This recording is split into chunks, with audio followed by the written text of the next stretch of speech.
Hi everyone, I'm Lauren O'Quinn. Stopping by our studio today at the GEOINT 2019 Symposium are Jill Singer and Carmen Medina. Jill is the Vice President of National Security for AT&T Public Sector, and Carmen is the former Deputy Director of Intelligence for the CIA, now owner of Medina. We are thrilled to visit with these two distinguished, very accomplished women. Welcome, ladies. Hey, thank you for having us. Thanks for being here with us.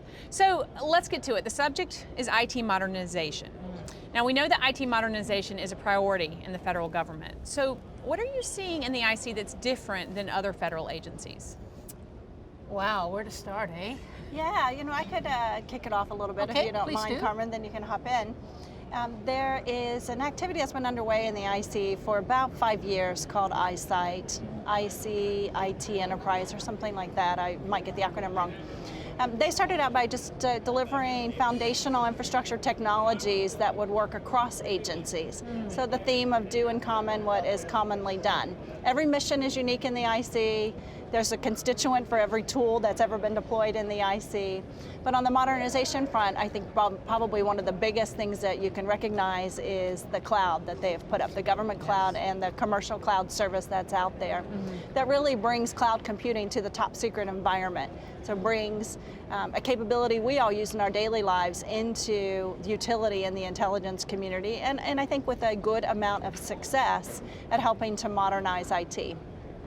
They still got all the challenges that everybody else does, a large legacy, and you have procurement systems, logistics systems, HR systems that are running on, we'll call it slightly older technology. But isn't that the problem with when you have all of these individual efforts that think that they're very unique, they create these boutique applications, or they use a technology from 5 years ago, and then when it comes time to modernize or take advantage of something tremendous that's about to occur, they don't have a platform that lets them do that very easily. They got to go back to the drawing board and rebuild everything. Doesn't that happen? It does happen, yeah. And sadly, I think it happens in large corporations too, that have the same challenge when you have this big installed base and your people. In the IC, there are never enough people to keep up with the missions, and so the technology sometimes gets second fiddle on the resources, and they stay on older versions of stuff, and the upgrade then is painful. Because they think it's safer, and they sort of the devil they know, right? You brought that security question up. And the security thing is the big issue as well, because other federal agencies do have security concerns, but none of them have it to the extent that the intelligence community has them. And I think when you and I joined the CIA or the intelligence community 30 plus years ago, a few years ago, right? 30 plus, the technology had not advanced in the modern economy to the point that it was at such odds with the concept of security, right? There were no mobile phones then. And now today, where the modern economy is going is so divergent from the perceived security needs of the intelligence community. And even the pace at which the intelligence community can keep up with it. You're right, when we were there and we were young and just getting started in our careers, we were still delivering on mainframes. We were delivering on mainframe computers, and time was different then. Time was really very different, and now you look at what can happen.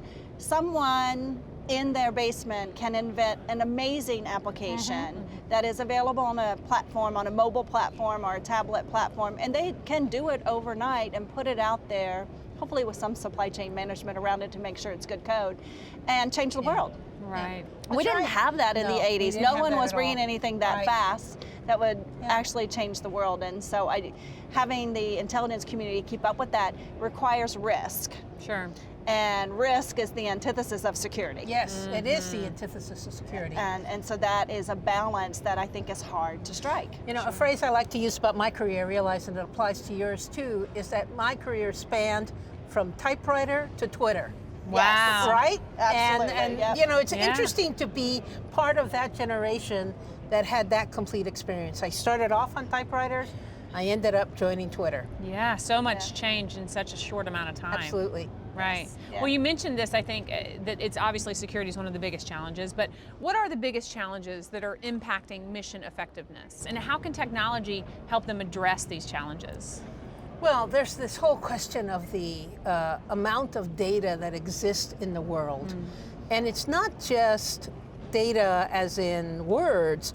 What's really challenging for the intelligence community is so much of the information that could reveal insight about society and about what nation states or even terrorist groups are doing is no longer carried in text. It's now pictures, it's audio, it's sensor data derived from the Internet of Things. It's a whole, but it's obviously geospatial information. And that amount of data is coming in at a rate, not just of speed, but a rate of complexity that the human cognitive machine is just not capable of handling. Yeah. And I think that's, something that the only solution is through some type of technology. I completely agree with you. You hit the nail on the head with the data. There is so much that is being created, and whether or not you have absolute validity in the source, Yes. you can't discount what's coming in. Right. If 1 million people say an event occurred in some part of the world, even if it's just in 240 characters on Twitter, Right. or it's on Instagram, or it's on Snapchat, an event occurred. Right. You may never have some bona fide report in Right. some old traditional text cable that says, Right. hey, guess what, an event Yes. occurred. Right. And you have to be able to respond and to process that information. And in those, let's go back to in those million reports from eyes on the ground. So here's a difference now. Right. Back in the 80s, Oh, the eyes yeah. on the ground you were listening to were the eyes that you had put on the ground. That Right. you trusted and knew. Yes, trusted, knew, vetted, and were paying. Right. Yes. And now you have all these other eyes. But how do you then use those million eyes to tell you the story from a million different perspectives incredibly quickly? It takes Right. technology. Right. It is not human beings who can look at a million tweets and say, oh, look, there's a nuance in this tweet versus that tweet, or this picture versus that picture. They're on different sides of the explosion that occurred in the Champs-Élysées or wherever it Right. happened. And being able to take that and use that Right. at the pace of mission and the speed of mission Right. is something we're going to keep struggling with, because some of those sources could indeed be fake. Right, Sure. of course. Yeah. And just an even more sort of subtle and yet even more, potentially more important aspect to this, which is that how society works is changing.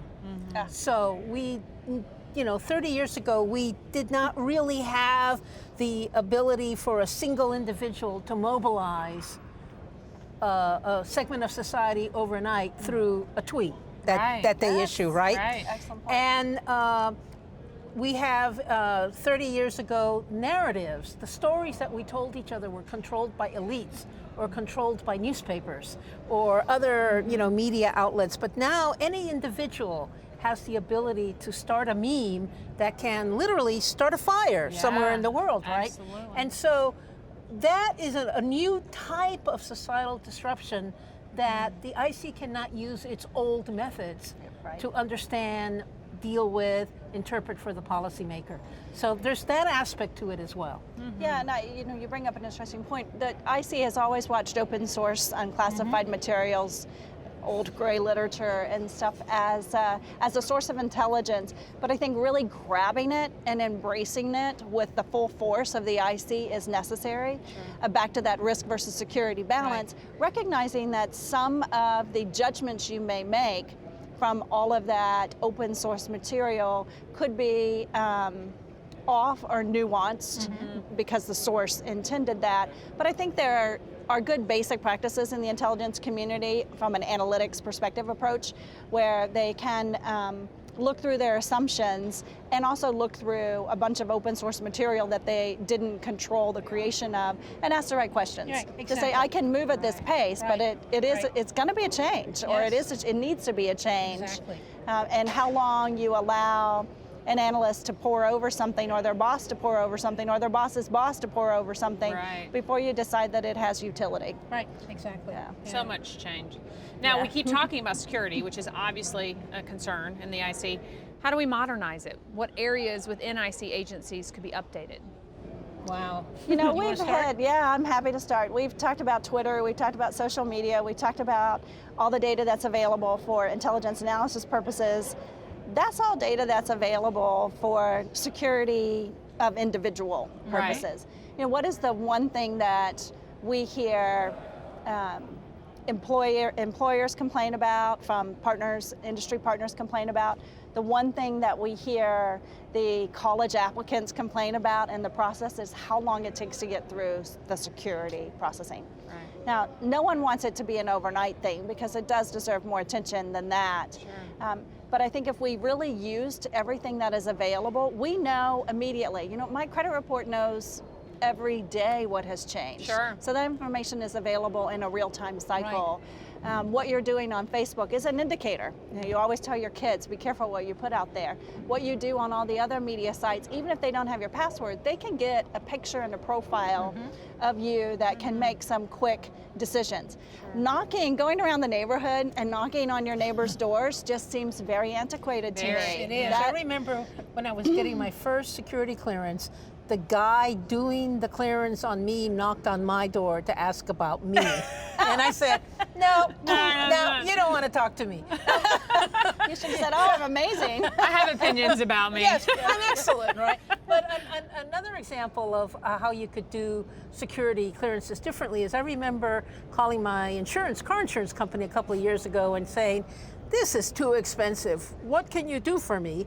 And they said, well, we could put you in a different program. And they didn't quite explain how that different program worked, but I had an almost 50% reduction in my insurance premium, and I'm positive that this different program was something that took advantage of the whole person and looked at everything about me and decided whether or not I was a trustworthy individual.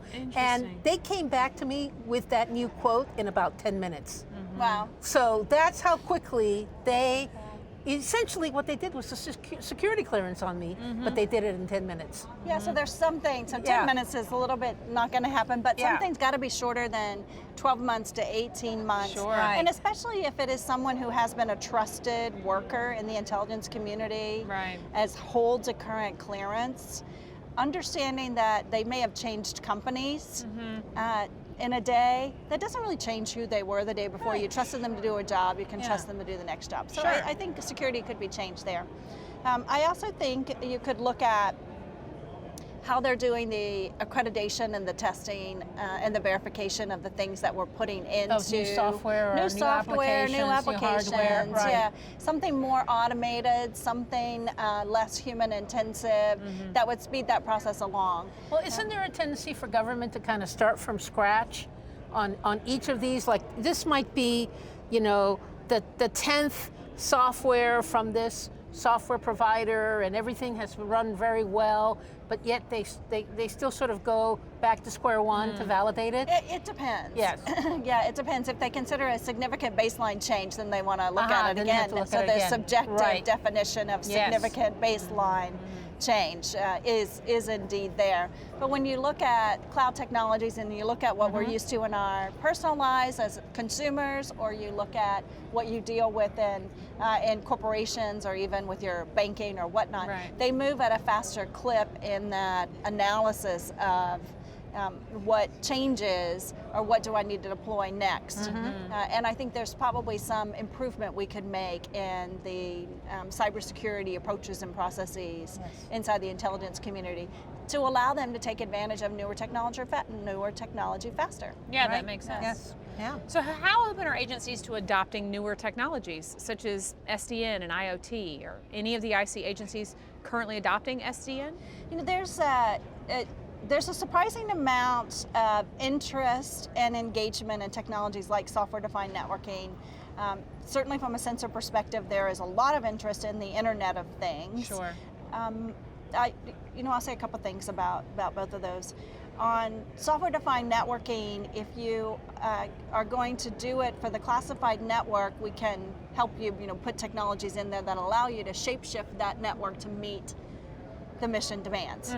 What they are exploring across the intelligence community is right now they will give your application or your site some fixed amount of bandwidth, and you overbought because one day you need a lot of bandwidth.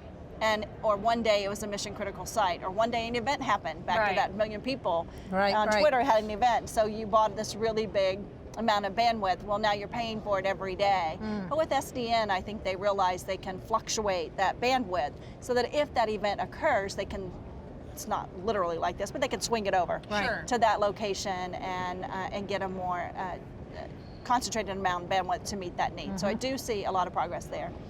You know, IoT, the I in IoT is what we try to talk around. Right, that's the problem. Right. You know, it's, you don't want to put it on the internet if you're an intelligence community organization, but you do want to run it on a trusted network, and you do want to take advantage of all of those small sensors to help you do your job better. Whether it's your fence line and physically patrolling your fence line, or putting more cameras out there than you had before, or NGA. NGA building a brand new campus, really talking to them about what can IoT do for you. Well, it can read the tags of every vehicle coming in and out of your compound. Hey, guess what? It can read the tags of every vehicle sort of near your compound. And it can feed that data to you. You can know it before they drive up. Makes sense. Does this, you know, is this, this is Carmen, she comes in every day, I trust her. It can feed data to machines. No human could really keep up with that flow of information. So you have to have that AI and machine learning capability at the analytic end, you know, with human involvement, but nevertheless, it has to be there. And I find that given the explosion of data and information and the desire to do things like that, that the intelligence community or agencies are interested in how AI and machine learning can change the analytic paradigm. So I think that's an area that they're going to be really pursuing, keenly interested in it. Absolutely. Yeah, the amount of information could just overwhelm humans. It has to have some AI behind it. Yeah, there's just no other option. Right. So to what extent is the IC culture having an impact on the adoption of newer technology? Oh, it's the tales I could tell. And I think, Jill, you and I lived a lot of these episodes. And I want to share something with you that I tell a lot of people today when I talk about being a more effective change agent in organizations. And when I was at CIA and the 1990s came along, by mid-1995, I was convinced the CIA was going to change everything. I mean, the internet was going to change everything for knowledge organizations, that I could see it coming and I could see the potential of it. So I started to make that case. You know, I bored people. Oh, the internet, you know, all knowledge organizations are going to have to use it, adapt to it, change the way they work. And it was, you know, it fell flat. I mean, my career got into a lot of trouble because of this. And it was only afterwards that I realized that I was trying to make the case for theological change in the intelligence community. So the internet at the time was about open information and sharing and kumbaya, right? Right. But that's not what the CIA was about, right? No. So I think that in a nutshell is summarizes a lot of the problem that the intelligence community has with the technological advances of this era, that they tend to be heretical to how these organizations were formed. And some organizations, such as NGA, I think, find it easier to move in that direction, but others, such as CIA and NSA, for example, find it much more difficult. They still, you know, can't change their theology, and that theological change is very difficult. You know, you go back to times in the past, and if I look at in the 80s when we started and we were in this business, there was a lot of driving of technology from the government out to industry. The government could actually issue requirements that a company would listen to and build a whole new capability that supported more than the government, but was built on the government's requirements. A lot of research and development money went out to industry to build things. I'm sure you know the story of Google Earth. If you don't know the story of Google Earth, go find it out. Google Earth's heritage is not Google. It is something else. And now today, that's gone. There was a period in the 90s when the wall came down and money dried up, and we used to talk about not being on the bleeding edge. We couldn't afford to be on the bleeding edge of technology anymore. And I think what happened, we stepped way back. And that was a force of finances, as well as the prelude of the industry changing around the intelligence community, starting with the internet. Today, there are pockets of real innovation and real utility of AI or machine learning or even virtual or augmented reality, IoT, you name it, you name it. There are a bunch of pockets that are really pushing the envelope with technologies. And through the course of our careers, Carmen and I have been involved in some of those pockets that are hellions, yes, and instigators of technology. But what often happens though is that either the infrastructure isn't prepared to accept that as norm, or the hellions and the instigators get shut down because it drives against a cultural norm. Right. Yes. But they are there, and we need to keep pushing them, because it's not the government driving the technology industry today. It is the industry fueling itself at an amazing pace, where you have to find some way to be able to get the technologies in against an unclassified or even a classified data set and just do it, just really allow it to happen. And I'm not saying that you spin off. We've had conversations about this through our careers about, do you spin off a whole new arm? It's sort of like what happened with e-commerce, and they did bricks and mortar, spun off other activities. But do you think about doing that where it's a little less encumbered by the current policies and the current processes, and it might be less encumbered by the data it can review, but let it throw any technology within supply chain risk management, of course, any technology that would work. I don't know, what do you think? Yeah, I mean, I'm still attracted to the spin-off idea, and I also think, being the heretic that I am, that someone in the intelligence community, and I know this is a scary words, but that we need to do a zero-sum review of the business, that there's so much more information now. There are ways of understanding people through analysis of narrative or social networks that we never had before. So I imagine a process where we sort of figure out what are the best information techniques to use against each question, and in that way do a zero-sum review. And then we'll know that we still need these secret techniques to use against the Irans of the world and the North Koreas of the world. But if you want to understand the potential for social unrest and instability in, name your country, whatever country you want to in the world, that maybe, the best approach is one based on open source. So sort of the question needs to dictate the method, but I think for too long in the intelligence community, it's like the method has dictated the question in a way, right? We can only answer these kinds of questions. And when you look at the kinds of data that are brought into a problem, let's use economic stability of a country in South America. Not that there might not be one, but just like that. Most, even historically, almost, I'm going to guess, I'm going to say 98% of the data that was used to talk about the economic stability of that country, the water resources, the labor market, the birth rates, etc., were open sources.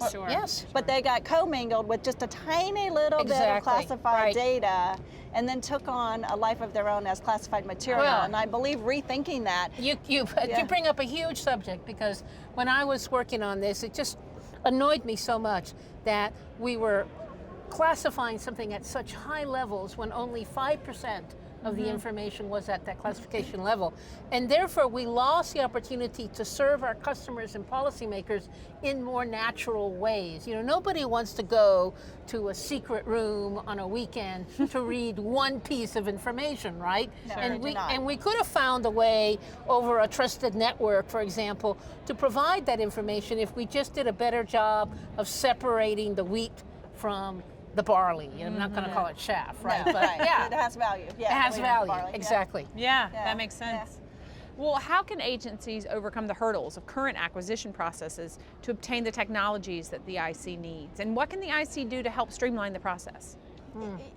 I sit on the industry side of it now, and recently for DIA I did a talk on if I knew then what I know now about acquisitions. Cool. It forced you into retrospective thinking, and you remind yourselves of a lot. One of the keys, though, on the industry side, when the government gives us a deadline and says, here's the final RFP, you have 30 days to respond, we have 30 days to respond. And so we drop everything and make sure we have our response ready. And it doesn't mean we haven't pre-worked it, but we have 30 days. And then it goes into a government hole. I think if the government would do one thing of putting themselves on a schedule. That's a really good point. For the evaluation, but even before, put yourself on a schedule to deliver a solid acquisition document, whether it's a request for information, whether it's an SOW or whatever, but force yourself into a schedule, and then when you get the responses back, force yourself into a schedule to evaluate in a timely manner. Those are really good points. Yeah. You know, I would, after I left CIA, I would read some of these requests for proposals, and I would go, golly, this is just badly written. Was that the analyst in you coming out? Yes, I don't really understand what they're getting at here, and I sort of felt that the government, you know, if they want good ideas and good responses, they need to do a better job of producing better requests for proposals. Sometimes it read like a lot of boilerplate, for example, and it just drove me crazy. Often it seems to have been picked up from the last acquisition on the similar subject 5 or 8 years before. And this is one that would drive me crazy. They would go, they're looking for innovation and for new ideas, and then the requirements is that everyone have at least 5 years of intelligence community experience at the top secret level. And I'm like, well, no, I can't do that for you, right? You can't have both. Yeah. There are a lot of things that they could do to flip it on its head. Right. Let's go back to the culture. I think that is culturally going to be hard. Yeah.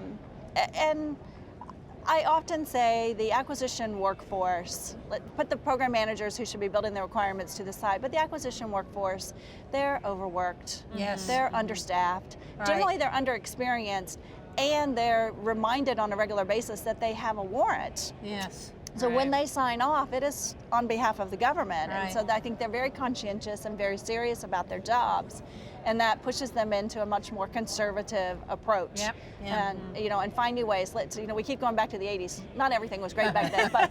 The hair was awesome. The hair was awesome, yeah. And the music. The Yeah, music was and the great. music was great too. Absolutely. And the hair bands combining the music. And but one of the things we did, and I bet you will recall this, we would, when we didn't know what it was we were looking for, and I remember technology was different then, but if you didn't know, we would actually bid it out to 3 companies and do some little cheap, inexpensive trials. Right, exactly. And watch them and actually work with them and then test them and then narrow it down to 2 and then narrow it down to 1. And it didn't take forever, and it really was not very expensive. Yes. And we don't seem to do that anymore. We either seem to go all in on these big bang acquisitions, or they're so small they're not mission affecting. Yeah. It's hard to change old habits, I think, so that's what we're running up against in some ways, right? Yeah. Well, let's shift gears for a second to workforce readiness. Now, it's apparent that newer technologies will require staff reskilling. So how can technology help free up the IC workforce so that they can focus on higher priorities and more pressing needs? Oh, I want to say one thing on this, Okay. and then I'll let you come in. No, please. You can say more than you one. can come in. You can interrupt me, but I thought this used to drive me crazy that we'd bring in these incredibly brilliant analysts, you know, with masters from Harvard or whatever, and then they would spend 40% of their time reading just to filter, and it drove reading just to filter good from not good or useful from not useful information. And I go, what a talented person we have there. And they are essentially doing manual labor when they're doing that, right? And so I was really hoping that we could bring in technologies and approaches that will free analysts from a lot of this manual labor. Well, and I think those technologies are there, and I think those technologies exist. And I do believe that the young graduates coming to us from institutions that have intelligence analysis programs are playing around with those kinds of filtering technologies, and whether you can call it AI.